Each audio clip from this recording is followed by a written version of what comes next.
service. What's up, listeners? Welcome back to the Full Service Podcast. I am Tank Smith, your host. It is 2020, new year, new decade. Fucking thanks for being here with us. I hope everybody's had a good new year so far. Hope you're still sticking to your New Year's resolutions. As for me, I called my weed guy January 1st. It's already spoiled. Well, no, I hope everybody's having a good year so far. Like I said, week 15. If you have not listened to last week's episode, go check it out. I do like a 2019 year in review. I play like highlights from every episode or not every episode, but every interview that I've done so far. And maybe if you listen to that, you hear a highlight from an episode you haven't heard, you're like, oh shit, gotta go back and listen to that episode. Then hit us in the front end. So yeah, go check out that episode. Play some highlights. Talk about some goals. What I did last year, comedy wise. What I'm trying to do this year. So far, I'm on the road to 260 times being on stage. I think I only went up like 4 times this week, so it was not a good week. Next week's gonna be better though. But no, thanks for being here. This week, I'm excited. I have an interview for you today. And in the first episode, I kind of mentioned that like there's so many different avenues to sex work. Primarily, so far, it's been focused like on escorting. But this week, my guest, Dalma Rosa, she's a panty seller and hosts the Pantyselling podcast. Great podcast. You should all check it out. It's the Pantyselling podcast is the name of it, literally. It is on Spotify, iTunes. It is on YouTube. Her Twitter is at panty_Dalma.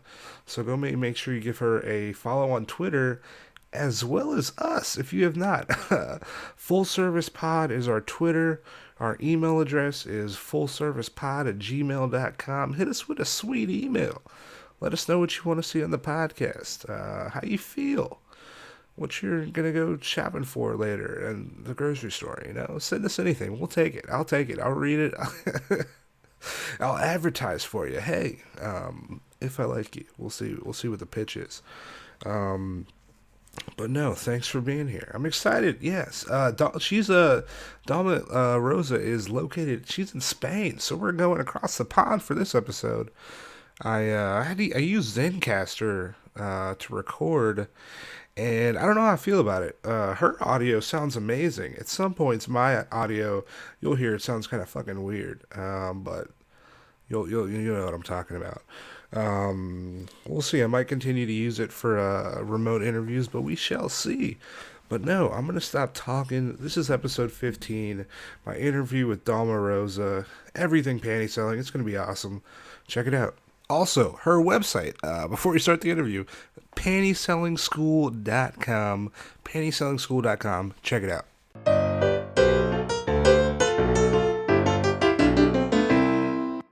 I am excited about this episode today. I'm excited. I'm excited about every episode, but this one in particular. My guest today is the host of the Panty Selling podcast, Dalma Rosa. Dalma, thanks for being on the podcast today. Hey, thank you for having me. I'm so excited about today. Yeah, heck yeah. We're took a trip across the pond. I am now. We're in Spain today. We're taking it's international. I really appreciate you being on the podcast. It's such a delight to talk about all things panty selling. I could probably talk about it all day long. Heck yeah. I can tell by the your podcast, like you're like super passionate about panty selling, which Yeah. is like awesome. Like I feel like people notice that and would listen to the podcast. Yeah. I think what's interesting for me when I decided to do the podcast was that I found 2 podcasts online. I thought somebody's got to be doing this already. And I found 2. One was just 1 episode, and the other one was just 2 episodes. And then, clearly they just sort of stopped or it didn't work for them. And yeah, I'm so surprised because I was really the first to kind of get up and going with a podcast about panty selling. And being able to kind of give a voice to the community, because that's what I felt was really sadly lacking. There was a lot of information out there from platforms, but there was nothing really from people that were doing it and, could share those experiences with other sellers. So yeah, I'm kind of delighted that my panty selling podcast is the biggest and the best, because obviously other platforms have caught on now, and there's at least two doing their own podcast. Oh, really? So yeah, well, interestingly, Panty Deal, which was the platform that I first started selling on, they approached me after they found out I was doing my podcast and asked me to host theirs, which I did for 6 episodes. I no longer am on Panty Deal. Okay. And then I think the next one to start was Sophia Gray. They started a podcast. And yeah, so it's just kind of, it's inevitable. It's I was just surprised nobody else was doing it, quite frankly. But yeah, there we go. That's all. It's like once you like put it out to the universe, everyone like, oh wait, there was a need for this. We like this. Let's do Yeah. it ourselves. But Yeah, no, absolutely. And, I get messages every single week, sometimes every single day or a few times a day, from sellers going, "Oh my God, thank you so much for the podcast. I listen to it all the time. And it's really helped me not just to be a better seller, because obviously that was the main reason I started, but also just to kind of get through this experience, because, panty selling is not easy sometimes. And just to have somebody there that's kind of putting into words some of what you're going through or some of what you're feeling is really valuable. So, I get a lot from the podcast, not just like sharing my tips, but just helping people. Really, that's what I'm all about. yeah, because I mean, yeah, they know they're not alone. They know someone else is going through the same thing, and they can learn from your experiences. So I'm sure it's definitely valuable. Exactly. Yeah. I know how'd you discover panty selling? How'd you first find out about it, or even know that it was a thing? I knew it was a thing from, classic stock response. I'm going to mention Orange is the New Black. Okay. Like the episodes where they were selling panties from the prison. So I knew that it was a thing from that, but I didn't actually know that people were selling their panties online until I stumbled across a blog post from Side Hustle Nation, Okay. which is a blog that helps people, do side hustles, make money on the side doing different things. And it was a blog post of theirs that linked to Panty Deal. And when I saw it, I just thought it was so funny. And like, I was just like, what, really? Oh my God, people are actually doing that. And so that's how I discovered it. And I signed up literally that day. And that was the start of it for me. But I had no idea what the panty fetish was all about. I didn't know what people did with them. I literally knew nothing. And in some respects, that was good, because whilst I had a lot to learn, I didn't enter the profession with any preconceived ideas, because I really was a blank slate. Nice. So that it opened my eyes to a lot. Like, I got an education in the first few weeks that I never expected. But yeah, it was fun. It was a fun ride. But that's how I got into it, because it seemed like a viable side hustle that I could implement fairly quickly and fairly easily. How did you like when you start? It was like, oh man, I have to like buy all this inventory now. Like, is how do you know what to do? Or is it literally like I have these panties, I could just sell people, like I could just put them on this website. People want to buy them. Yeah, that was it. I literally had no idea what to do, but I thought, well, I've got an underwear drawer full of panties. Like, I'll just sell them. Like, how Yeah, hard can it be? I didn't think about going out and buying anything special or anything like that. So yeah, I just took pictures of everything that I had, and I was like, yeah, happy to sell all of these. Let's just do it, and that was it. But like I said, I didn't have a clue. I was really just fumbling in the dark mostly, and just kind of making yeah. making up as I went along. How long did it take you to make your first sale? I made my first sale on the third day of selling, which is Oh, nice. yeah, which is super quick. And if anyone's listening to this and they've been doing it for a few weeks, and they're like, oh my God, don't take that as standard. There is no standard. I think a lot of sellers come into this and they've picked up some kind of belief somewhere, whether it's come from a platform or whatever online, that basically, you put your stuff on like eBay or something like that. You put your stuff on a platform, and then it just sells. Like people just buy it, and it doesn't work Yeah. like that, unfortunately. I mean, it can do for some people, but not for me. And actually, the first sale that I made was not panties; it was pictures of me in panties. And again, that was something that I hadn't expected, because when I signed up, I was like, well, I'm just going to sell panties. And then the first guy that showed a real genuine interest in me was like, well, I want to pay you for pictures of you in panties. And so I was like, oh, okay. Did I Yeah. do that? I didn't know I did that. Okay, let's try it, and it was something that was within my comfort zone. And I thought, well, hell, it's a sale. Yeah. And so that was my first sale. I sold my first pair of panties, I'm going to say day 6 or 7. So about a week after I set up was my first panty sale, but my first sale was actually pictures. Okay, I feel like that's still good. I feel like a week's still good though. That's still good. Yeah, a week is still really good. And again, just to come back to what I mentioned before, some sellers, I speak to sellers. I have my own group for sellers where we can have sort of like community and support and Oh, questions and nice. things like that. Some sellers go 8 weeks without making a sale, and some sellers go 8 hours. So I mean, there, like I said, there's no standard. It just your luck sometimes, especially if you're a new seller. It just depends on what you're selling, how you're selling it, how you're, putting yourself across, what you're doing. So, don't be upset if you haven't made a sale in the first few weeks, because Yeah. that is normal for some people. So I just want to put that out there in case anyone's like, oh my God, I haven't made a sale in 3 days. Yeah. Especially too, I feel like just starting out new, I feel like do you feel like it was like harder to catch on versus like I guess an experienced seller or someone who's already established? Well, it's interesting because actually new sellers get a lot of attention. If you think about the kinds of guys that are hanging out on platforms day in, day out, they've maybe seen everybody that's kind of, experienced and been there for a while. So when somebody new comes along, they can actually get a lot of attention.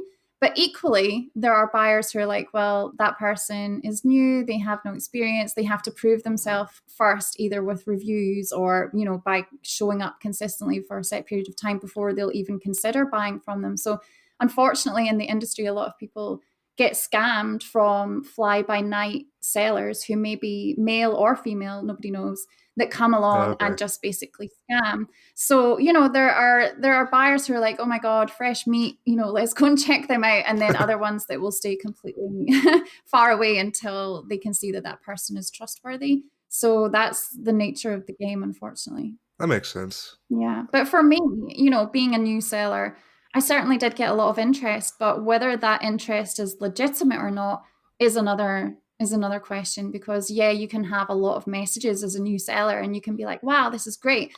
But actually, 80 to 90% of those guys have no intention of buying from you. They just want to see what they can get from somebody who's, naive and doesn't really understand how it works, which was me. And I think most sellers, if not the majority, will tell you that they have been scammed at one point from a guy who was just trying to get something from nothing for nothing, and made promises that they didn't keep and all this kind of thing. So again, that's just the nature of the beast. And it's something that we all have to go through and we all have to learn from.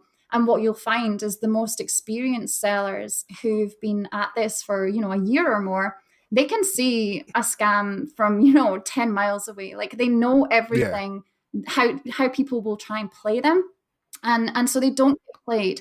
And that's the good thing. And I mean, just coming back to this again, when you're a new seller, you kind of have to go through these rites of passage, and one of them is guys trying to scam you and maybe even succeeding in scamming you, right? And you feel like an idiot and you feel like you've failed and you feel like you're not good enough. But this is actually really good learning for you. And I think the more people that you interact with and the more experiences you have, the better seller you become. So it's one of those things that can either knock you off the horse for good, or you dust yourself down and you get back on and you go, right, I'm going to stick at it. And this time I know what to look out for. So Yeah.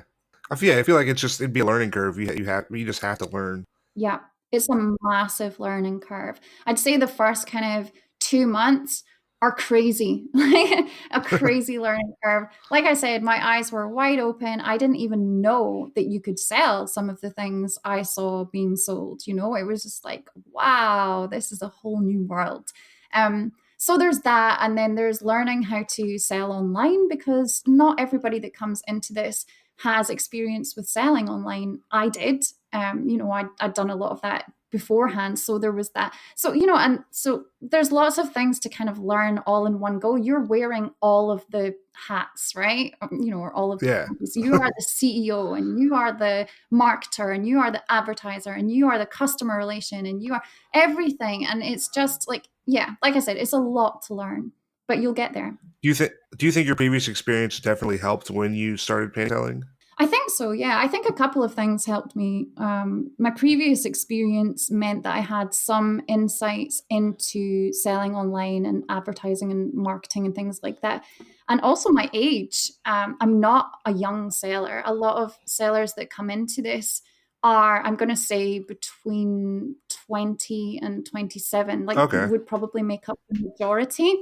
I'm much older than that, so I have the benefit of experience as well, and I have a lot more, I guess, confidence in myself that I didn't have as a younger woman. So that has definitely Nice. stood me in good stead as well with this work, because I did a series on my blog actually of interviews with sellers over the age of 40.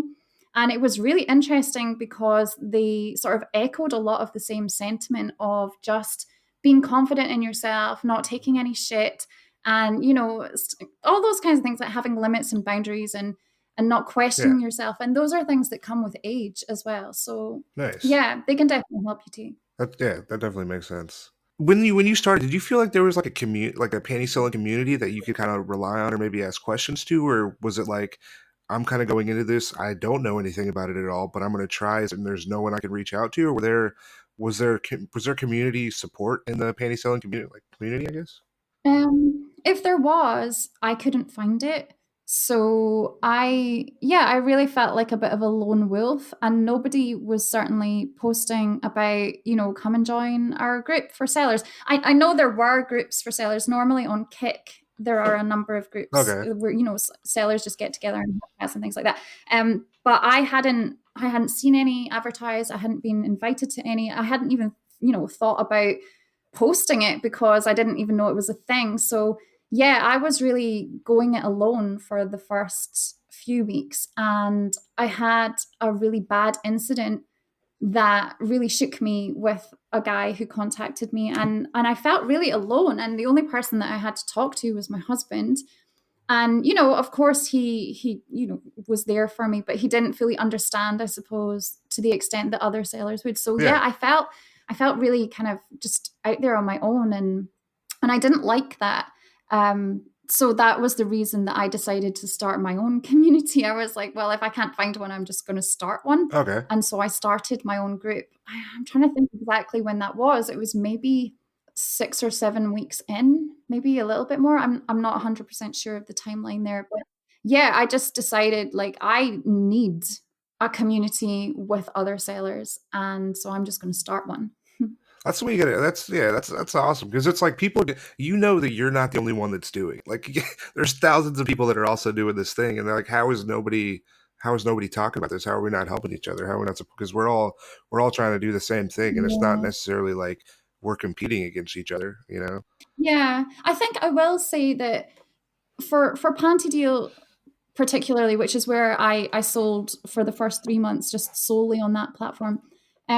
Of course, there are sellers who are friends with each other, but everything kind of takes place behind closed doors. Like you don't know necessarily who's friends with who, and who's helping who and all that kind of thing. So you may join a platform and even feel like it could be cliquey and that you are the new girl at Yeah. school and all that kind of thing.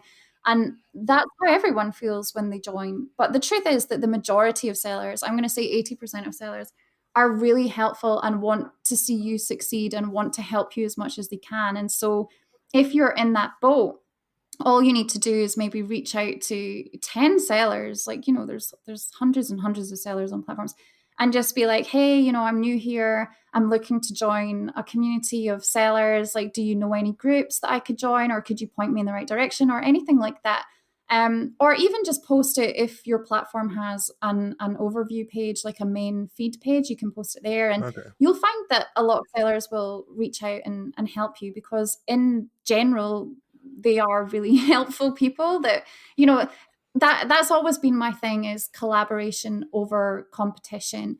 And really, when we compete with each other, like, nobody wins. It's just a shit place to hang out, and, you know, nobody has any fun. But when we're collaborating with each other, when we're, you know, holding each other up and supporting each other and celebrating each other, it just makes the whole industry that much nicer to work in. And, you know, who wants to work in a shitty job with shitty Yeah, no. people and not have that? So that was just always my thing. But yeah, there are allegiances or alliances, of course, between more experienced sellers, because they've been doing this for a long time. They've seen a lot of people come and go, and they've got their friend groups, and they've got people that they trust and all that kind of stuff. So that is a thing. Some sellers like to just go it alone and not join groups and just be like, you know, head down, get on with it. And that has its benefits too. But for me, I'm just the kind of person that wants to be part of a community where if something happens to me, I can talk about it. Or if I have a question, I can ask it and we can all help each other. So that's just, you know, that's how I roll personally. Yeah. Mm. And you're on episode, you said you just released episode 40 of the podcast.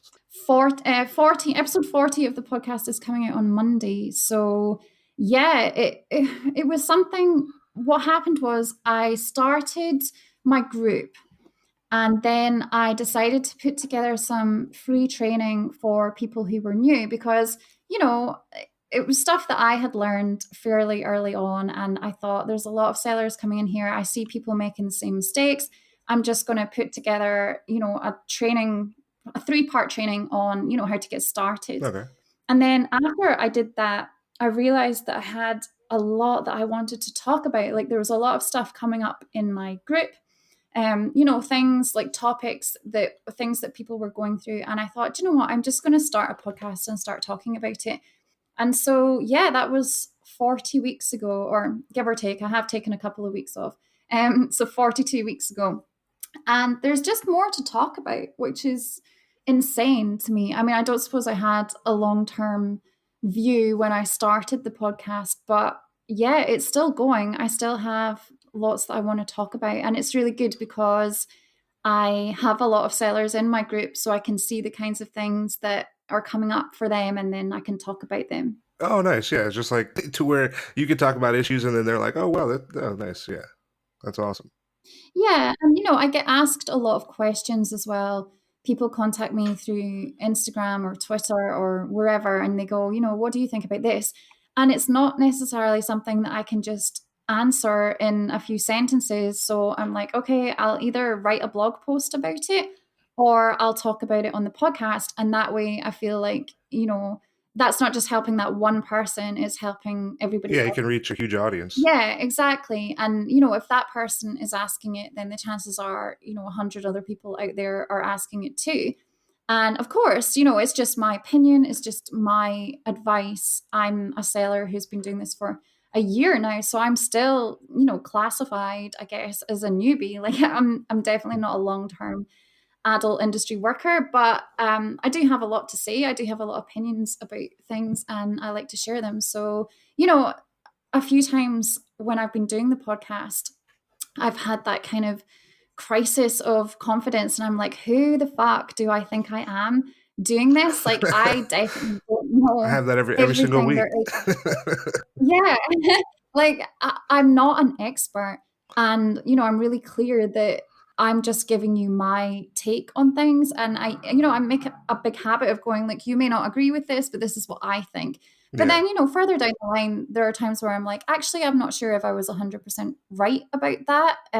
So, you know, I'm learning just as everybody else is. And that's just the way it is. But it's like, if I don't do this, you know, no one else is doing it right now. Yeah. So I may as well just carry Yeah, on. you got to do it. You got to do it. And what's awesome, listen, like I listen to the podcast and it's like you're clearly passionate about this. And like I'm not into panty selling. I have really no Mm. intention to like buy panties, but I'm like, this is clearly like helpful and you care about it. And it's like I could listen to this even though I'm not like interested in it. It's awesome. Yeah, thank you. No, I am passionate about it.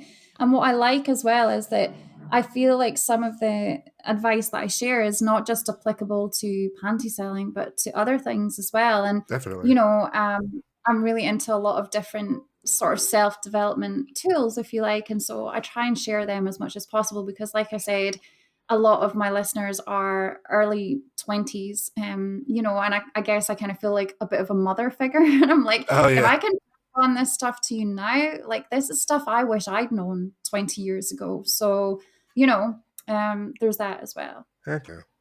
That's dope. Hmm. Is there anybody in the industry like you look up to? Like you can say, oh, this person, I look up to them.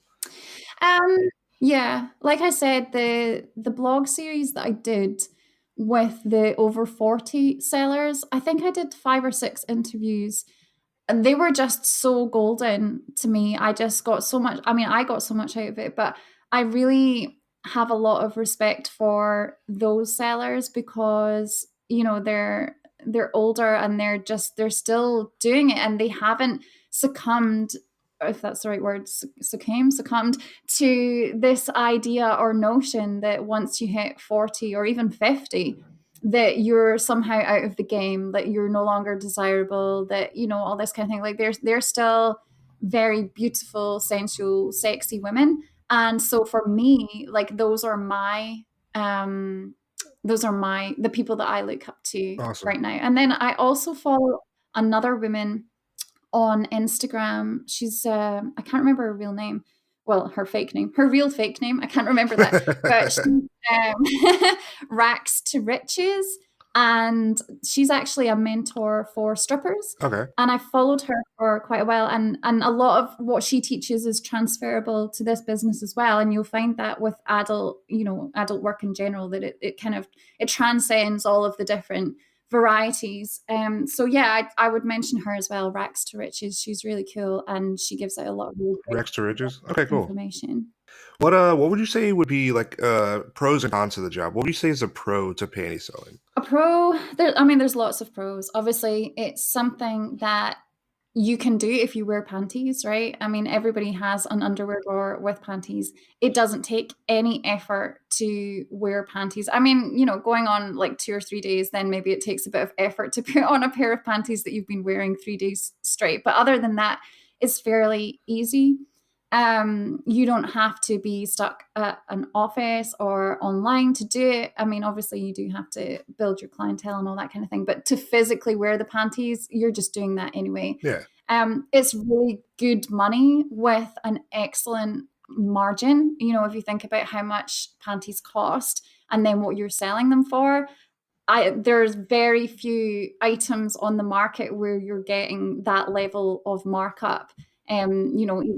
Even flipping things from a garage sale, like that's an exceptional margin. Um, it's good fun, and I've met some really fantastic people, other sellers and buyers.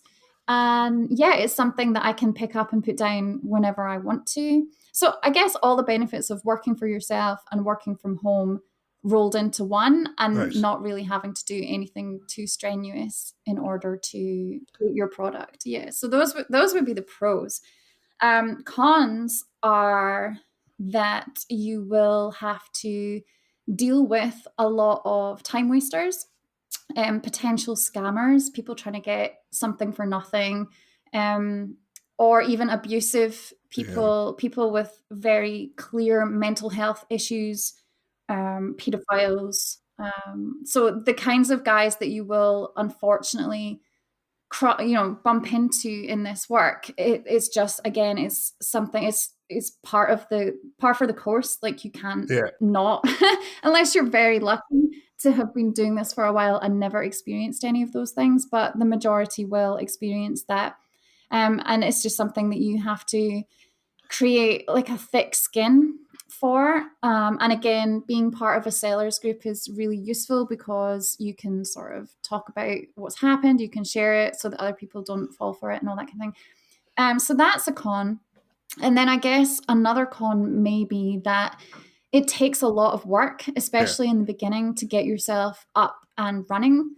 You'll have to spend a lot of time showing up consistently and engaging with people in order to make sales. So I actually posted this on my Twitter this morning. It was an app. I don't even think it's released yet.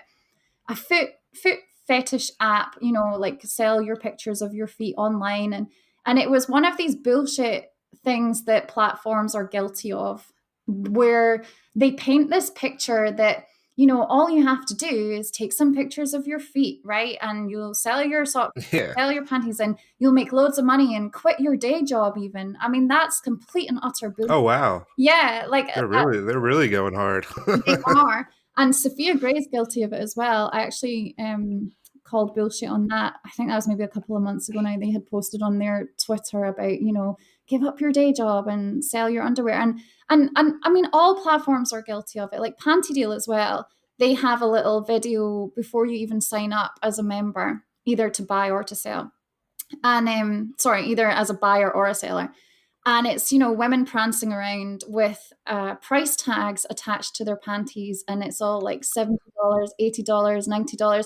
And again, that's complete bullshit. So you'll look at that and you'll go, oh my God, like I sign up to Panty Deal and I can start selling my panties for like $90 a go. And that is not the reality, right? So that's why I think a voice like mine is important, because if all the information out there is coming from platforms who have Yep. a vested interest in you believing certain things, right? Because then you sign up and you pay your subscription charge, and that's how they make money. So there needs to be an element of reality in all this. And that's what I'm here to say. I go, yeah, you can make money. Yeah. People do sell their panties for, $70 or $90, right?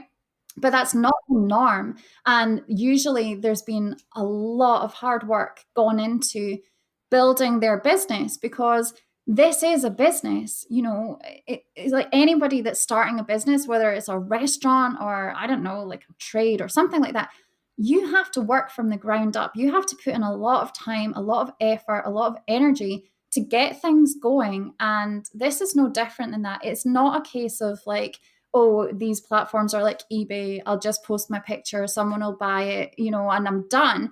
It doesn't work like that. It can be easy. Some days you roll out of bed and there's orders waiting for you or money gone in your account overnight. Amazing, right? These things happen.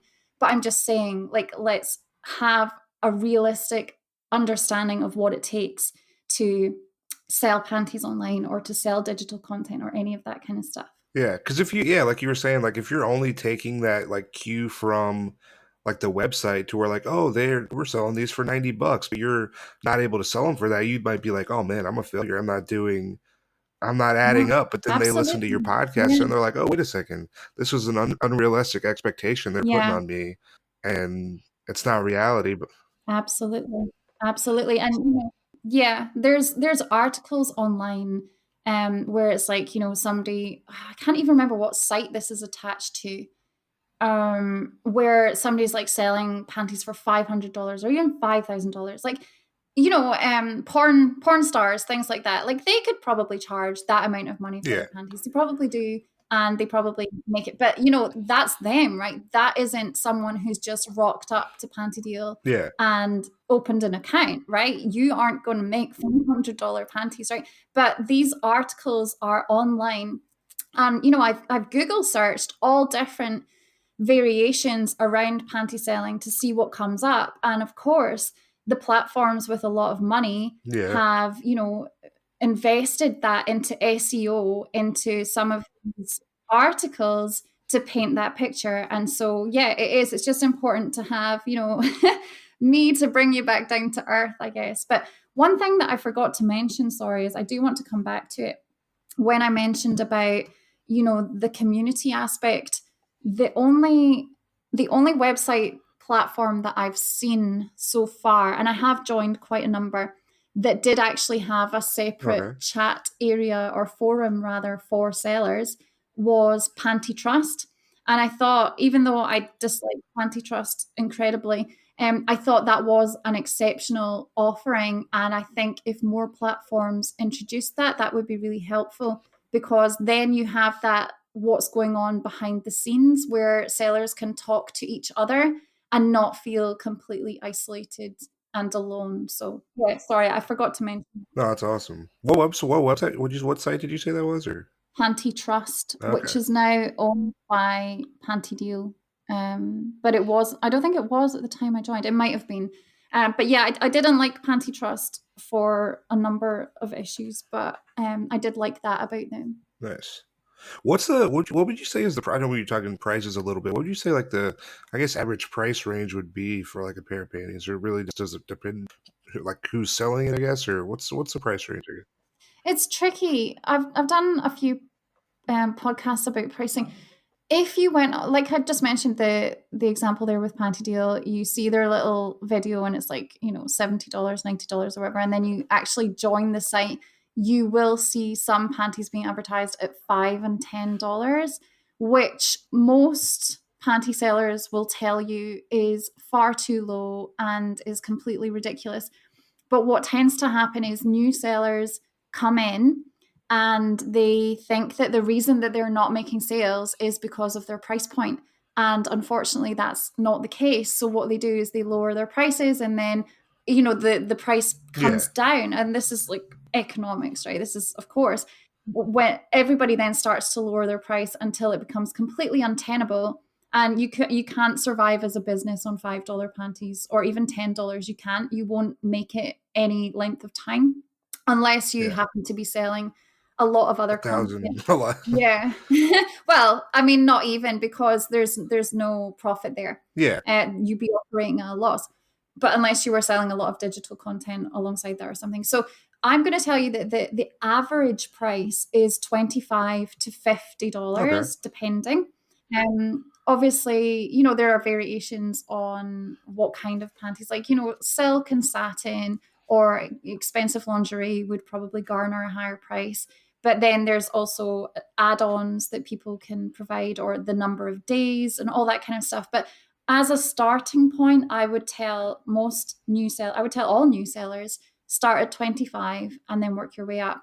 I made that mistake as well. I came in and I was like, oh, like I have to prove myself. I have to sell my panties really cheap in order to get reviews, in order to become established. And I guess there is an element of truth to that. But when people start lowering to like $15, $10, $5, yeah, then it's just everybody's going to lose in that case. But what happens is those people drop off really quickly, and then they're just replaced by new sellers coming in and doing the same thing. So it's really interesting to watch everything happening. But again, depends on what platform you're on as well. You may find that if you go onto another platform, like, I don't know, I'm not on it, but if you went onto Panty Trust, where there was a lot of people talking to each other and agreeing a set price, then there wouldn't be maybe as much variation or fluctuation. And also, if you're okay. selling in kick groups, there's,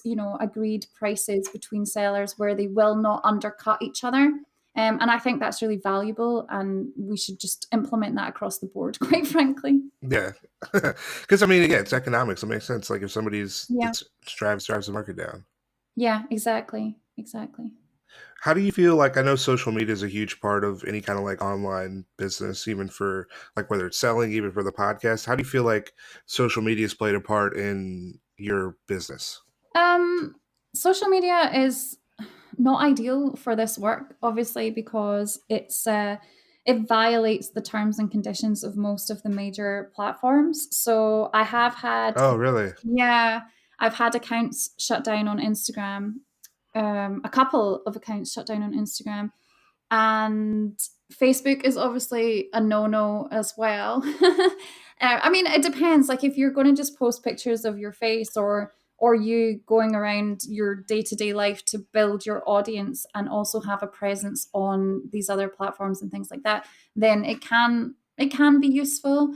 Twitter is definitely the most friendly, but there's talk that that's going to kind of start to clamp down this year as well. But I think Twitter is still really viable and would be the social media platform that I would recommend.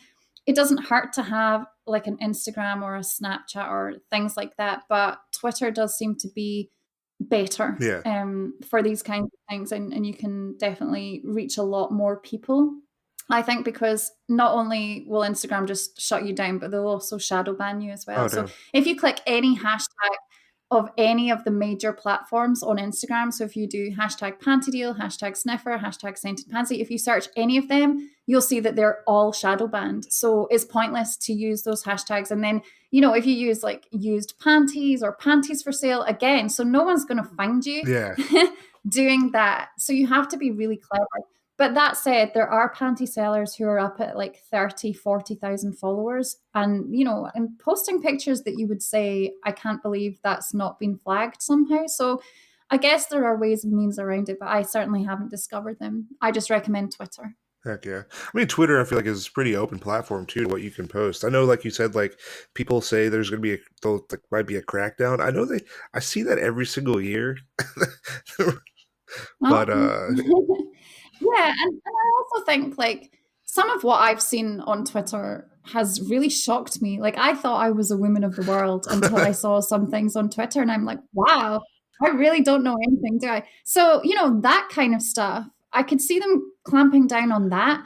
But pictures of my ass with a pair of panties, yeah, like, no, that should be I mean, fine. that's so vanilla compared to what else is going on Yeah. there. So even if they are clamping down, I'm like, well, it's not going to affect me because I'm not posting anything like that. Like I accidentally posted a picture that showed my nipples earlier, and I quickly took it down because my Twitter is like, no, if you want to Yeah. see any of that, you pay for it.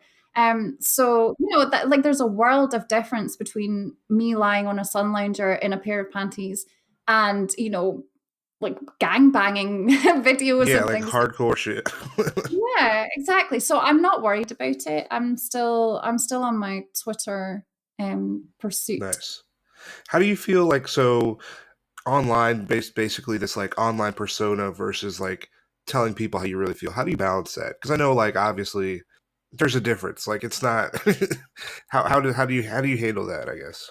It's an interesting one. I've always prided myself on being genuinely me in my persona, if you like. I mean, obviously I don't use my real name or anything like that, and I try not to give away too much information about my real life, I guess. Um but at the same time, there's certain boundaries, and if a gentleman is kind of like going too far, like even asking if I have kids or things like that, like not even in a dark way, but just in a like asking too much about my life, then I'll pull back. Um, but yeah, it's an interesting thing because as sellers and buyers together in this community, there needs to be an element of trust between us.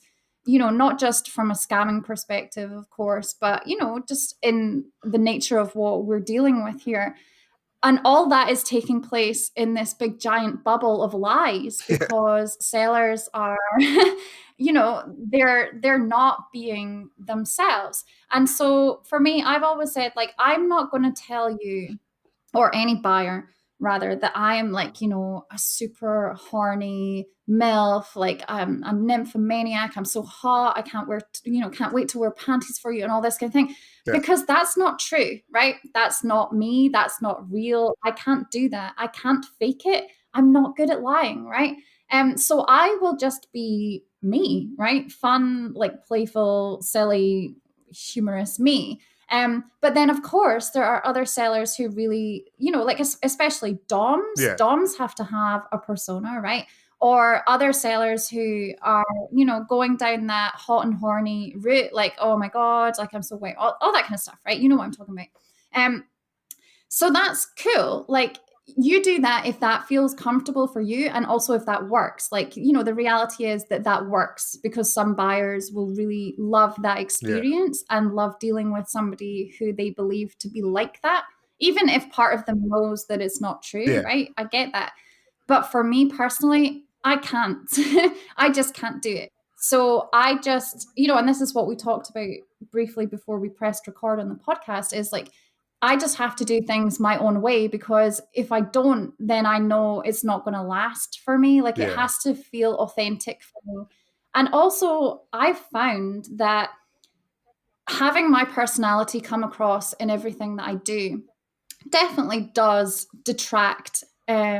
It's not detract, right? It definitely does repel, I guess, some buyers, right? Because they're not into that. They're not into my vibe. They're not into me. You think it really does? Yeah, oh God, yeah, I do. I do think that, and that's reality and that's okay. I don't expect or desire everyone to like me.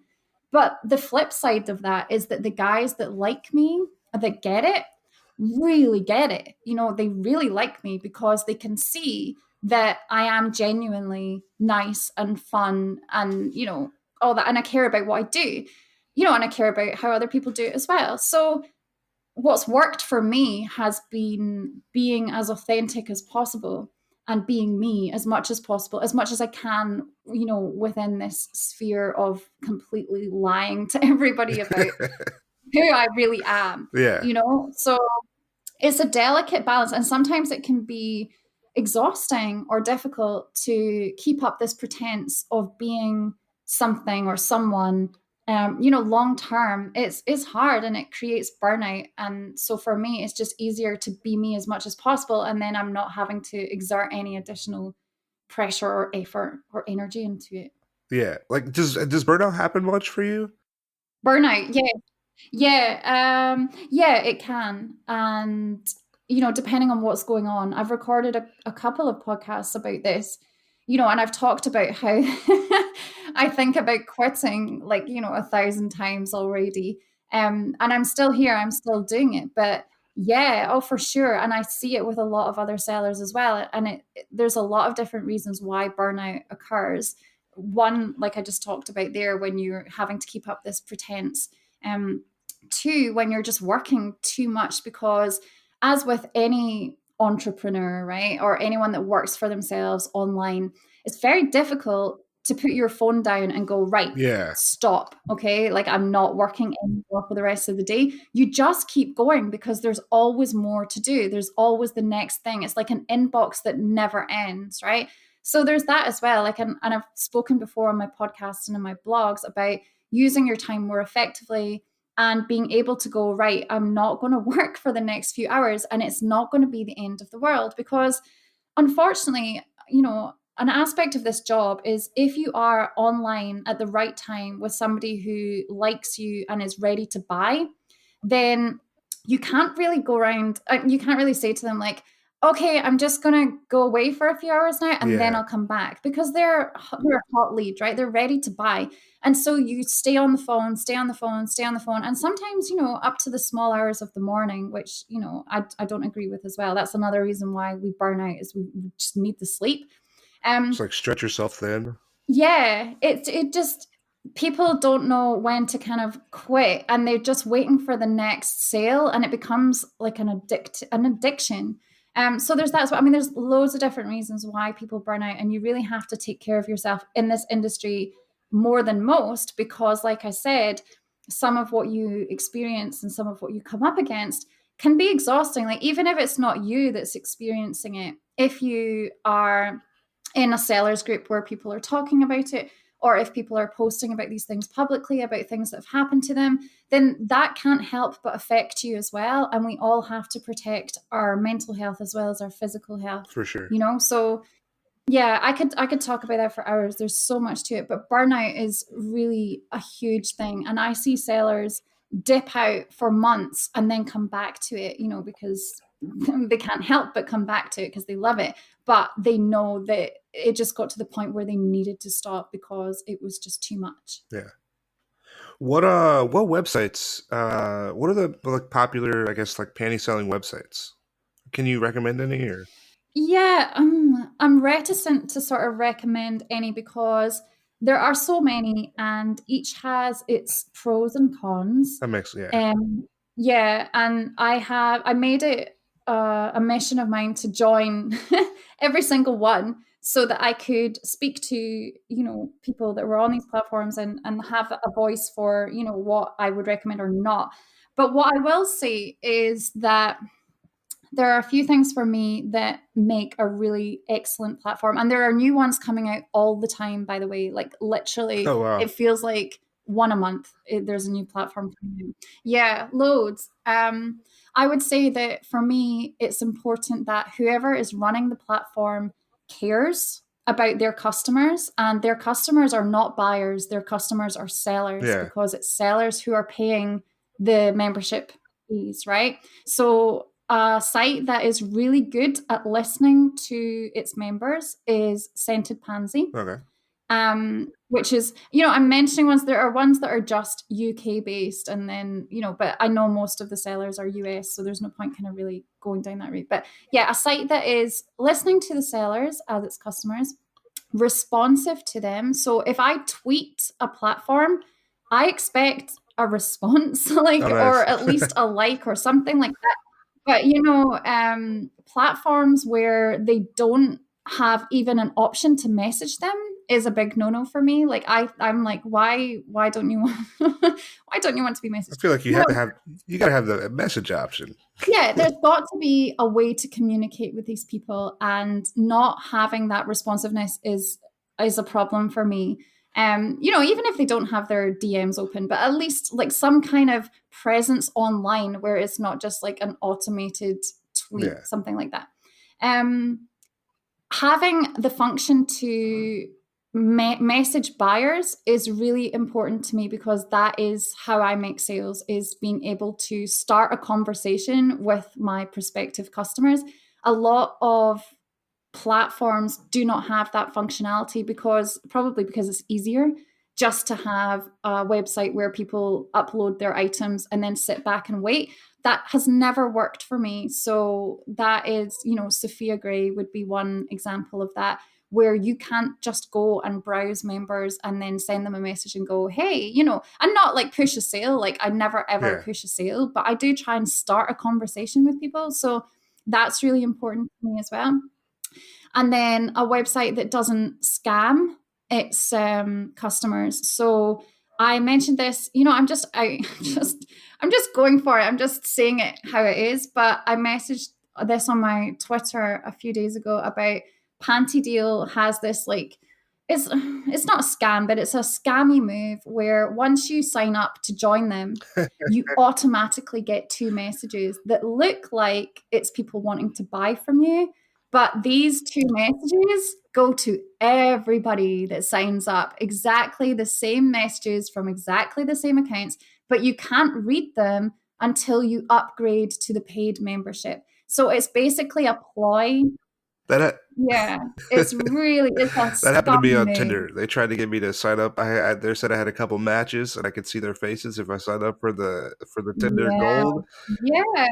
I know. I mean, it's not just Pantyhose that does it. Like I know dating apps are really guilty of it, but it is still. I mean, imagine that. Like if you can see through that kind of bullshit, Yeah. you'd be like, oh God, like what have I just signed up for? But I'm not gonna slag Panty Deal off. Like that's where I made the majority of my money. But it's just, don't do that. Like you don't have to do Yeah. that. It's just a shitty move, I think. But yeah, those are the things I would say in general. A platform where I can message the buyers, one who obviously cares about its customers and the sellers and creating a good experience, and one where there's like open communication and they're on it, and they have this presence online where you feel like, it's not just like somebody sitting in a room behind a Yeah. computer running the whole show. Do you know what I mean? So Yeah. yeah. But I have on my blog, I have interviews with different platforms where you can get a feel for each of them and find out a little bit more about them. So I ask them the same set questions and I let Oh, sweet. them respond. So yeah, so you can make up your own mind about which ones to join. Nice. Have you ever used Reddit to sell panties? No, I haven't. I did have a lady on my podcast who is a pro at selling on Reddit. Like that's all she's ever done. It's just something that I've never got round to. I don't feel like I have extra time and energy to put into it Yeah. at the moment. I'm just concentrating on my platforms at the moment. Okay. I know you. Yeah. How long have you had your OnlyFans for? Oh, a month? Yeah, like literally 1 month, I think. Yesterday or the day before, something How like How do you like it so far? I do like it. I really like it. It's one of those things that people had talked about for months, and I had just I had it on my radar, but I never really thought about doing it. And then I thought, do you know what? I'm just going to sign up, and I love it. I love the whole ease of it. I love the functionality, but I will say that on top of OnlyFans, I have joined AVN Stars. Okay. That's another one. And I prefer that one a Prefer that little bit one. more because AVN, yeah, it has the ability for people to find you. Whereas OnlyFans, you really have to bring people to your page. Like there is no Okay. homepage, but AVN Stars has that functionality. So yeah, and then I also joined another one which is UK based, and that's Admire Me. Okay. So yeah, I'm just testing out lots of different things, and that's, you have to do that. You have to be willing to try out and experiment with different platforms and functions and see what works best for you. I know you said you said 267. If you get 267 OnlyFans, you're out the game. Is is that a legitimate number? Is that a real thing? No, what that was, it was linked to a podcast episode I did a few weeks ago where I was trying to get across to people that it's not important to be like wildly, well known and a million followers and all this kind of thing. Like, all you really need is the certain number of fans Yep. that's going to bring you whatever income you desire. So for me, I had said, it's not very much, but a financial goal of mine would be $2,000 a month or £2,000 a month or whatever it was. Like, I would be quite comfortable with that. And then breaking that down and going, okay, how many customers do I need per year to meet that goal? So, forget OnlyFans for a moment, although I'll come back to that in a minute. How many, if you want to make like even $1,000 a month selling panties or selling digital content or whatever, how many customers do you need? And how much do they have to pay in order for you to meet that goal? And so I was helping people break down, because sometimes we can be like, oh my God, like people don't even know how much they want to earn, right? They've not even written it down. And further, they haven't sat down and gone, okay, well, let's break that down. Like, how much are my panties on average, right? How many pairs do I need to sell? How many people do I need to talk to in order to make those sales? All those kind of things. So, with the OnlyFans example, what I was saying was, if my goal was like $2,000 or £2,000 a month, I forget which currency I was talking about, Yeah. then actually all I need is 267 OnlyFans, and that's done, right? That's all I need. So it really was just more of an example about Yeah. being aware of your numbers. And again, coming back to, if this is a business, which it is, you need to know your numbers, right? You need to know your aims and your goals and how you're going to get there. So that's what that was about. Okay. Do you have concerns with like piracy at all, or like your pictures being like someone pays for your OnlyFans or pays for your AVN, and then like posts your stuff on another website? Are you concerned about that at all? Yeah, I am, and I'll tell you why, because it happened. It did happen. Oh So wow. yeah, this is the reason that I left Panty Deal. I left Panty Deal about, I don't know, 10 days ago, something like that, because it came to light that the information that had been uploaded there was present on another website, and not only that, was present on another website and another one as well. So yeah, pictures that had been uploaded, posts, other things like that were on these scamming websites where it looks like you can go on and buy panties from all of these people, but actually it's a scam and it's going to take your money. So it's pantiesmonster.com is one of Okay. them. And then another one was like share.sexy. So yeah, that was my decision to leave Panty Deal, was a number of reasons, but that was the straw that broke the camel's back for me. I was just like, no, I Yeah. can't anymore with this. So yeah, I mean, that is the difficulty. If you're going to upload pictures to the internet or videos or things like that, you're going to post them and share them and sell them, then of course there's always the risk that people will upload your content. I mean, with OnlyFans, there is a watermark, but it's in the corner. You could crop it out if you wanted to. But I never show my face in any sexual content. So that definitely Nice. alleviates a concern for me. But yeah, it is a concern, and it's something that you have to be aware of could happen. Even if you disable the function for people to download your Yeah. videos, they can still screen record them, so the technology is there. If people really wanted to, they could. And I know sellers that it's happened to, where, some guy has just gone crazy and uploaded their content to a porn site, and they were lucky they managed to get it taken down. But yeah, it's happened. It does happen. So Yeah. yeah. Are there any? Do you know if there's any health risks with like? Because I know there's like you'll wear them for days at certain times. Like, is there any health risks for wearing like panties extended amounts of time? Do you know? Yeah, there is. Of course there is. I mentioned this in a podcast as well recently. If I have a limit of 5 days, right? But it's very rare that I get orders like that. But I know obviously that they're quite common for other sellers. And you have to just be really aware of, your own health and monitor things as it goes along. Your vagina is a self cleaning machine. Things tend to go out the way rather than in the way, which is fortunate. But if things, like especially if it was like a tight thong or something like that, then yeah, of course you run the risk and the danger of, an infection or a yeast infection or something like that. And particularly if you're prone to yeast infections, I know that that's happened to a few sellers where they've been completely taken out of the game for weeks after, a wear or stuffing or things like that. Like, I think stuffing would be more problematic than wearing. But yeah, it's just something that you have to be aware of. But just because you wear for 3 days in a row doesn't mean that you don't Yeah. clean yourself, so you're still showering. And for me as well, like I don't wear panties at night. I don't do like a full 24-hour wear. I take them off and then I would put them on the next day. But I know some sellers wear them overnight. It's an individual thing. You have to just make your own adult decision around it. But if there was any inkling of upset down there, then of course I would Yeah. end the wear. Do you have to like make a schedule? Like, is there like you'll be like wearing the panties? You're like, oh man, I should be wearing these other panties right now. What am I doing? Yeah, that has happened. It's happened a couple of times where like I've just, robotically got out of the shower, put a pair of panties on, gone downstairs, and then I'm like, oh, shit, I'm not supposed to be wearing these today. I'm supposed to be wearing a different pair.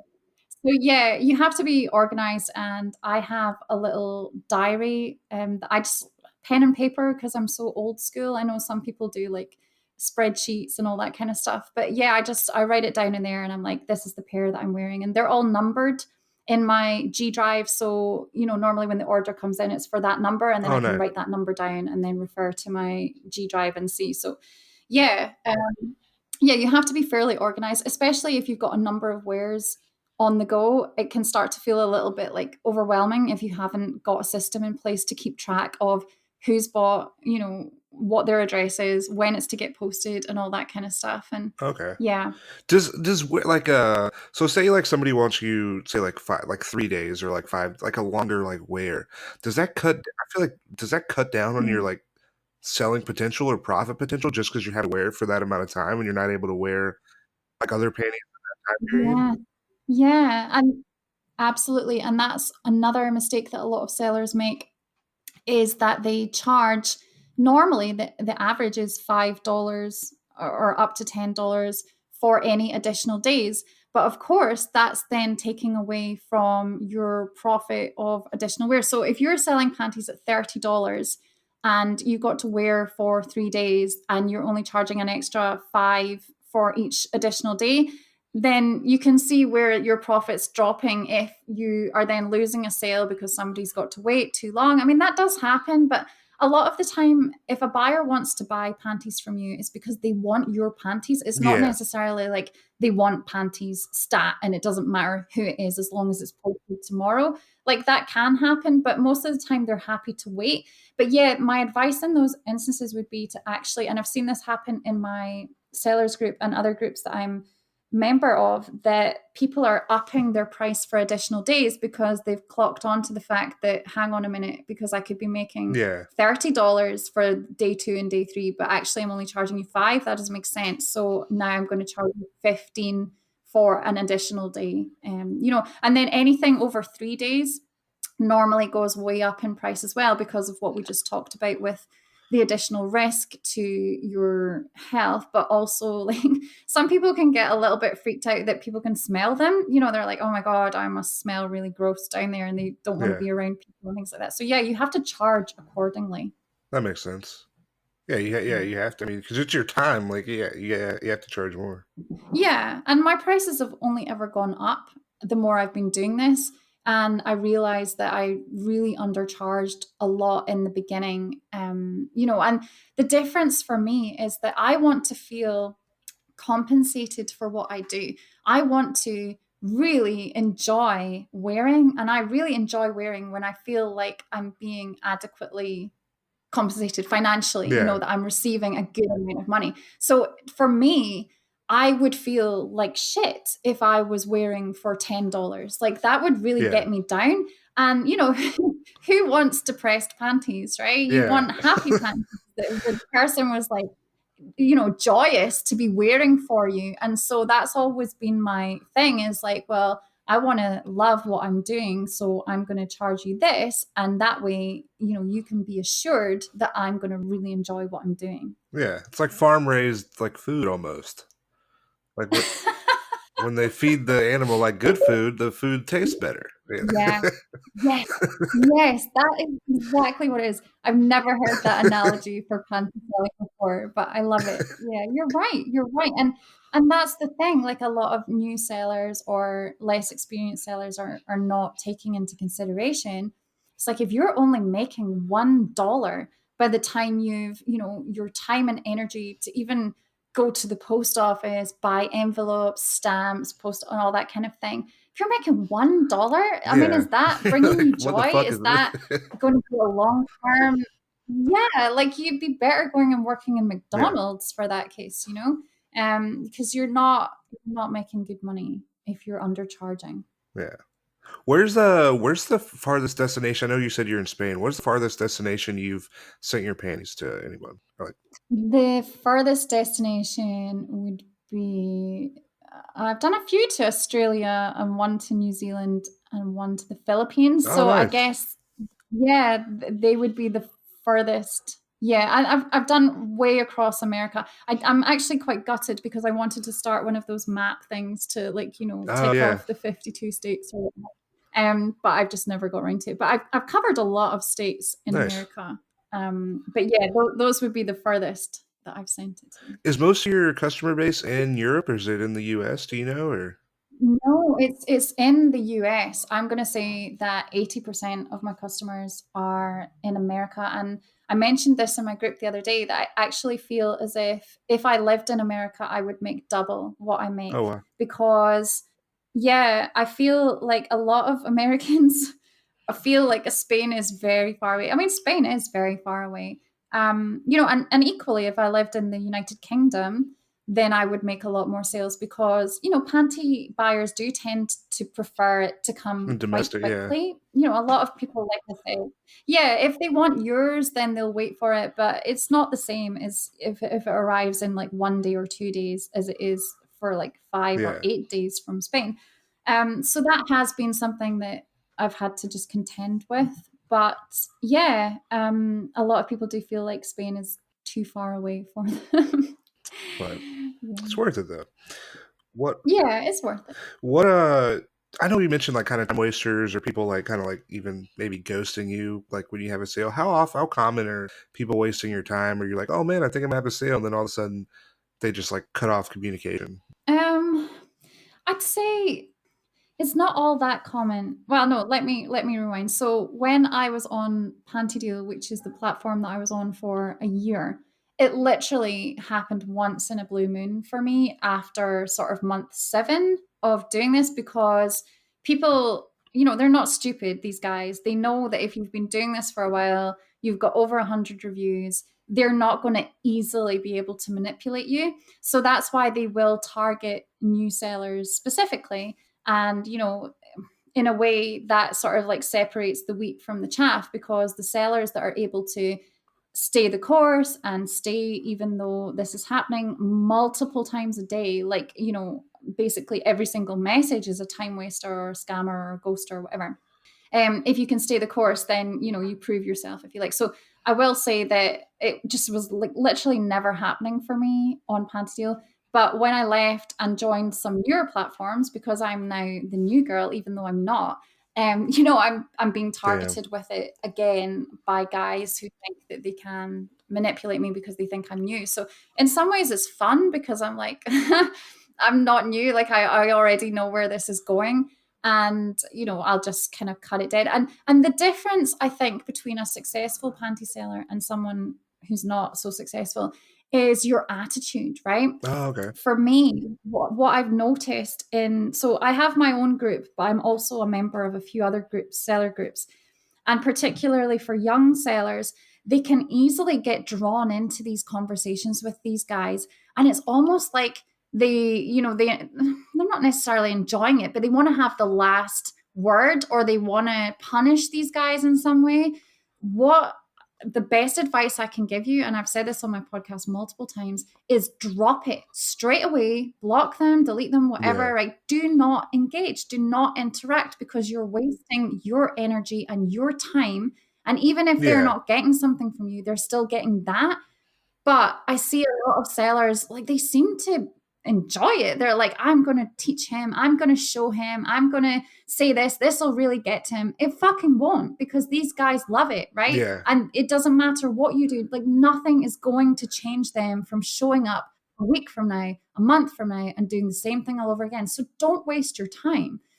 So for me, Even if you're like upset, you're yeah, probably, yeah. like, come into your sellers group, have a vent, and then just leave it, because the only person that suffers is you. Now, don't get me wrong, I have done it before. Like, if I'm in a shitty mood and some guy is giving me complete bullshit, like, I've had to physically stop myself from responding, because I'm like, I'm going to do this, I'm going to say this, right? Yeah. And sometimes you think it'll make you feel better, but it doesn't. And then that hangs over you for the rest of the day, whether you like it or not. So the best thing is just to, as soon as you know that it's a time waster, you just block them, and that's it, and you move on, right? Yeah. Because that's really the only way to deal with it. Yeah. So it does happen to me now I'm on Sniffer, and I'd say it happens quite a lot there, but it's fine. I can deal with it.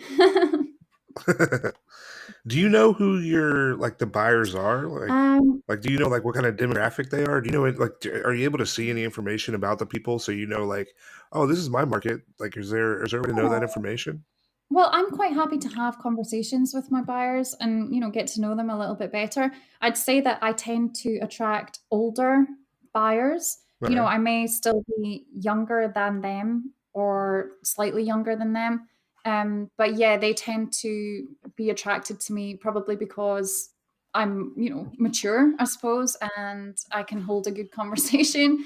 And I know things that they're talking about, things like that. So I'd say that my demographic is 80% over 35, at least over Okay. 40 maybe, and then a few younger buyers who are attracted to older, Yeah. confident women. But yeah, that would be Okay. my demographic. Do you have any advice for anybody? Well, I know Mm. we've kind of given it lots of advice already for anybody kind of like starting out. But do you have any advice for anyone? Yeah, anybody starting out, or also like buyers as well. Yeah. Wow. Yeah, that's like the last I feel like four that's a questions of packed the whole. question right there. I don't Yeah, I mean, the just like advice listen to the podcast. the advice for sellers would be to keep showing up. It takes time. Focus on the right things. So this is something that I see a lot, is sellers are focused on the wrong things. They're not seeing the bigger picture. So the truth is that it takes time to become successful. Like, sure, you can make sales fairly easily, fairly quickly in the beginning. But if you want to be a successful panty seller, you have to build your clientele, you have to build your customer base. So these are the guys that are going to keep buying from you, because they like you, they like the service that you offer, and they like the previous experience they had with you.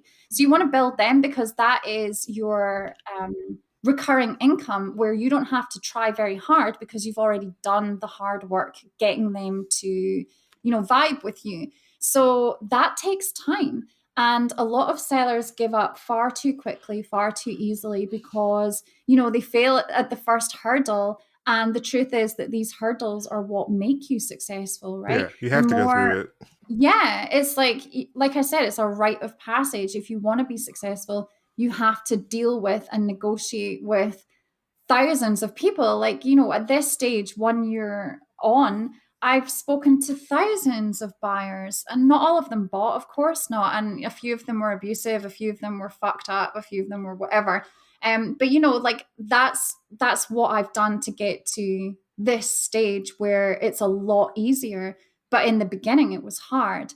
And I'd say, you know, have a bit of a strategy, like know what you're doing. I put together a 7-day sales challenge where I created these worksheets that help you break down what you're doing, why you're doing it, how you're doing it. And those are the things like people are just kind of, and I was guilty of this as well in the beginning, just like, you know, fumbling around doing what, you know, the next thing that seemed like the right thing to do without actually going, right, you know, Yeah. what am I doing here? Like, how am I going to do it today? What am I going to do for the next hour? Like, you know, and doing the tasks that give you the most return on investment, right? So sitting, creating pretty graphics on pic collage, right? Versus reaching out to customers and starting a conversation. Like that's a no-brainer. You want to spend your time on the thing that will give you the income, right? Yeah. And that's not to say that pictures obviously have their place, like, you know, of course, but what I'm saying is like a lot of sellers are just they're not doing the things that will actually generate the income. They're just getting, you know, they're wasting their fucking time trying to teach a scammer a lesson, right? Yeah. No, you know, what are you going to do that for like half an hour when you could be reaching out to someone that's going to buy from you? You know, so things like that. It's about being intelligent around what you're doing. But yeah, listen to my podcast. Like, Listen to the podcast. If you listen to this, listen to the podcast. yeah, I can't sum it all up because there's so much to it. Um, Advice for buyers, yeah, just be nice. Like recognize that on the other end of the computer, and you know, this goes for everything, right? But on the other end of the screen is a person with a life, you know, and possibly children and, you know, and things going on. And there's lots of different types of buyers. There are guys who are super needy, or there are guys who expect you to just like drop everything and communicate with them when you can't necessarily do that.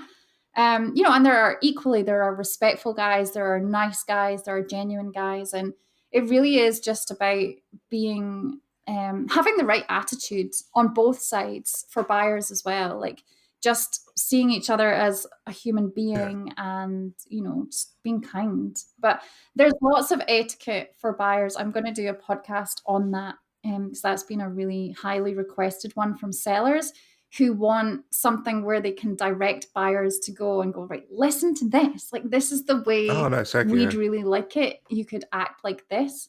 So I'm gonna do that. I know you mentioned a couple times like you felt like panty selling was almost like a gateway drug to like being a dom or something. Do you feel yourself branching out into anything else, or do you think like, oh, I'm strictly panty selling pictures? Like what do you think? It's interesting. Like my boundaries have changed backwards and forwards in the whole time that I've been doing this. So, like I said in the very beginning, my first sale was pictures, which was something I didn't even know that I did until I was in my room taking pictures of myself, you know, just going, right, okay, I'm just going to go with it. So yeah, I don't know what percentage of sellers come into it and go, right, I'm just selling panties, and then all of a sudden they start doing other stuff as well, or whether they were happy to do all of that in the beginning. It's not something that I've really asked people, but for a period of time, I was not comfortable with doing pictures or videos anymore. I really took a step back and I felt like I had all this weird shame around what I was doing and judgment and stuff like that. And that's something that has been ongoing. You know, I've always got an inner narrative around what I'm doing and, you know, should I be doing Yeah. this and all this kind of stuff. At the moment, that's sort of passed for me a little bit, and now I've gone back into the digital content of pictures and videos. Um, so yeah, when I say panty selling is a gateway drug, like I do definitely think it's a gateway drug into selling digital content because sellers come online and they see the kind of income that they've read about or been told about is not possible with panty selling because even if you sold your panties at $30 a pair, you'd need to make one sale every single day, right? To hit 900 and not have your period, right? Or sell period panties to hit $900 a month. And although that's a good number, like I don't know anyone making that with panty sales because the nature of it is that you may have a few orders in a row and then have nothing for 2 weeks, right? So it's quite unique to kind of get to a stage where you have like 30 orders a month and you're wearing every single day for a person. So there's a cap on that income wise. And so a Yeah. lot of sellers then go, okay, right, I see other people are selling pictures. I'll sell pictures too. Like, and some are nude and some aren't, and some show face and some don't, right? Everyone has their own individual boundaries. Um, and then when you're doing pictures, well, hell, I do a few videos, right? Just one or two pre-mades isn't going to hurt. And so they'll maybe like put a collection of 5 to 10 pre-made videos together, and then they've got that to offer, right? So, and then you start to see other things that are available too. And then you make a decision about whether that's good for you or not. The Dom thing was just something that I've been talking about on my Twitter the last few days, where I follow a lot of panty sellers on Twitter, and then, a lot also offer Dom services as well. And then they may even just move into that either because they enjoy it or because they make more money from it or whatever. So I don't know whether, like, and I asked the question and a few people said, no, like, I never sold panties, but I am a Dom. So, of course, it doesn't mean just because you sell panties, you're going to start Doming, but there are certainly sellers who move in that direction Yeah. for whatever reason. For me personally, I don't know if I could be a Dom. I don't know if it vibes with me. So it's something that I've given thought to. Like, a few people have gone, oh my God, you'd be amazing at it. But it's just, I don't know enough about it to really make that move or make that decision. But, I'm open to it, I guess. I'll see what this year brings. Heck yeah. There's always, yeah. And like you can always do something, try something new, and then be like, oh, no, that's not for me. It's just like you can do whatever you want Exactly, always. exactly. Yeah, you are your own boss. You get to make the decisions. And if one day you decide you aren't doing this anymore, you aren't selling this anymore, then that's it. And you're not answerable to anyone. Yeah. I know on your link on your website you have the ultimate guide to selling online. What is that? Well, that was something, again, coming back to most of the content that's available, most of the ultimate guides to selling panties online that you'll see are written by platforms. And I wanted to, again, create something that was completely unbiased towards, oh, this is amazing. It's all rainbows and unicorns and things like that, right? So I put together like an absolute getting started guide, because that's the thing. Like, I was having so many messages from people going, how do I get started? What platform should I join? What should I do? Blah, blah, blah. And I was like, do you know what? I'm just going to put everything together in a training, so it's mostly audio training from me, where I can just go right here, have this. And, I kept the price super, super low, because I know that the motivating factor for a lot of people joining this work is that they need money Yeah. and they need it fast, right? So I was like, I'm not going to sell it for like $200 or something ridiculous like that, like 197. So yeah, I put it together, $25, and it's just available for anyone that really wants their hand held through the initial stages. I mean, it's not going to get you to where I am now, because like the longer you're doing it, more stuff happens and you're experimenting with different ideas like doming or, whatever, different subscription sites, things like that. But it will certainly get you from month zero, like, before you've even set up, to the 3 month mark where you're like up and going and you're on your way.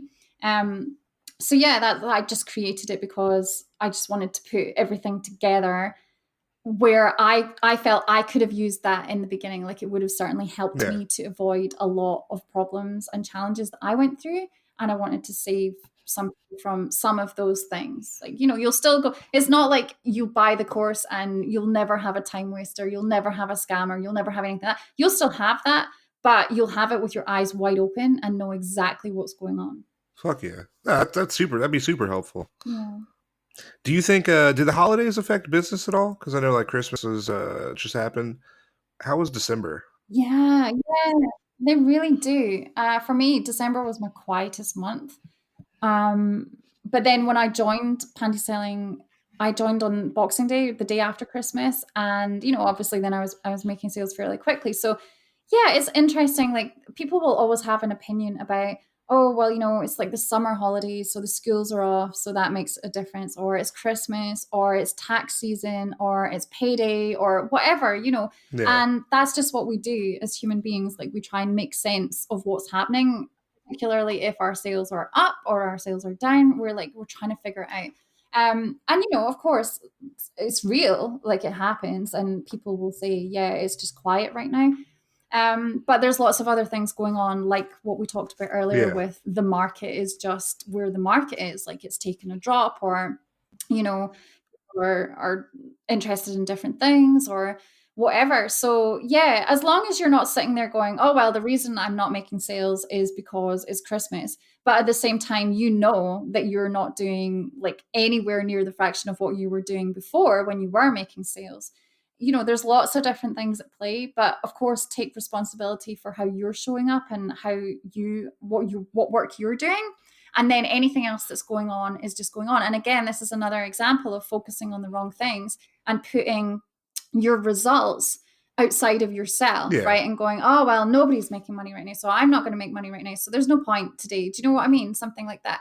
But as long as you just keep doing what you're doing, then everything that's happening outside of you will happen. And there will always be spring, summer, winter, autumn, and winter. Like Yeah.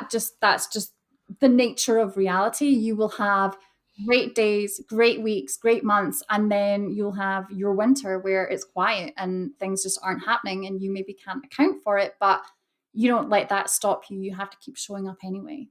Yeah. You got to. Heck yeah. I know, like, have you ever heard of panty raids? Have you ever heard of panty raids at all? I've heard of it at colleges, right? Yeah. So I don't know if this was a thing in like even Spain or in the Oh, UK. My mom, no. she went to like a small college, like an all girls college, like in the 70s, and they used to have panty raids to where like the staff, like the faculty, like the teachers organized it. Like it'd be on a certain day, Wow. and basically guys would like run through the campus, and then they would write their phone numbers on their panties, throw them out the windows to the guys below, and then they would call them and like have dates like Wow. that. Wow. Yeah, that was a real thing. Yeah, wow. No, I don't think that was ever a thing in the UK. Yeah, I think that's just an American thing. Yeah, that's but yeah, before I go, did you have any like interesting like funny story or anything, or interesting story, like anything you wanted to like tell at the end, I guess? Do you know, yeah, I debated whether I would share this one because it's so ridiculous, but actually I'm not going to share, but I'm going to direct sellers to another podcast where so this is a podcast for for doming, for doms and things like that. From a woman, or two women rather, in my sellers group that started this to help people. It's the same, it's the exact same as the Pantyselling podcast, except it's all about doming and all that kind of stuff. So it's really good sort of sideline. But they've recently done a couple of episodes and are planning another future episode, which does include the story that I'm not going to share with you because I'm too embarrassed. But they're doing podcast episodes with like funny, anecdotes or stories of things that have happened in, for panty sellers or for doms, or any kind of adult industry sort of thing. So I'm just going to direct you to them, which is the Deadly Sins podcast, and they are going to include my story, I think, on their next episode where they're talking about that. But yeah, makes the job fun. We'll have to link it up. We'll have to link it up when they post it. I gotta find out, and I'll repost it on here, Yeah, cool. or at least share it on Twitter or something so that Yeah, people can yeah. hear Well, it. or I'll post it to you when they release it. Okay, sweet. Heck yeah. Well, Dalma Rosa, I appreciate you coming on the podcast. I really do. Well, thank you so much. Yeah. It's been really fun talking to you. Yeah. This has been a lot of fun. Your Twitter, Panty_Dalma, and your website, Yeah, PantySellingSchool.com. That's that's right. Yeah, that's heck me. yeah. And you're the host of the Panty Selling Podcast. Listeners, if you're out there right now, listen to this podcast. What are you doing? This is the best panty selling podcast. Perhaps it's probably better than this podcast. Even listen to this. Listen to that. But no, I do appreciate you coming on the podcast. And yeah, we'll be back. That was my interview with Dalma Rosa. Shout out to her. That was a lot of fun. Dalma, I really do appreciate it. If you have not yet, give her a follow on the old Twitter.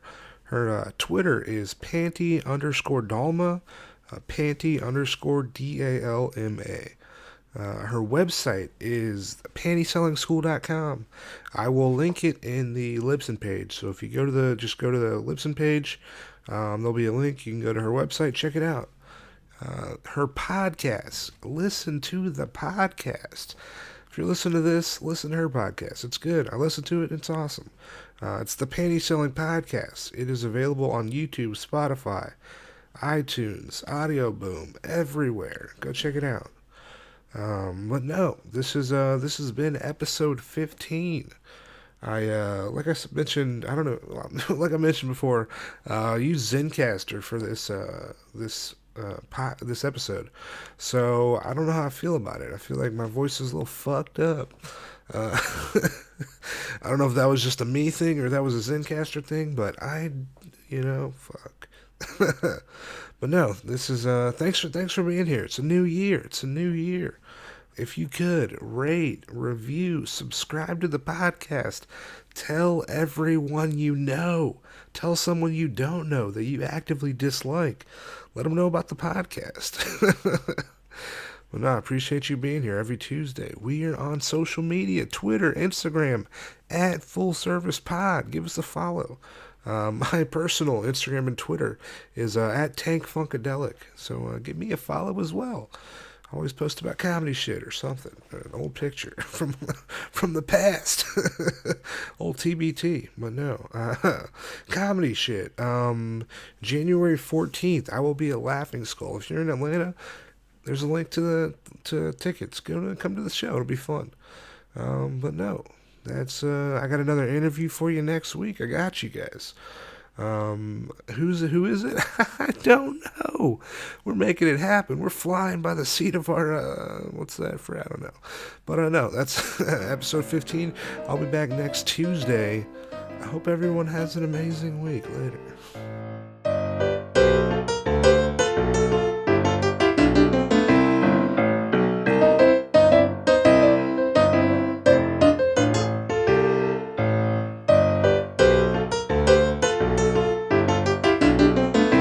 Full service.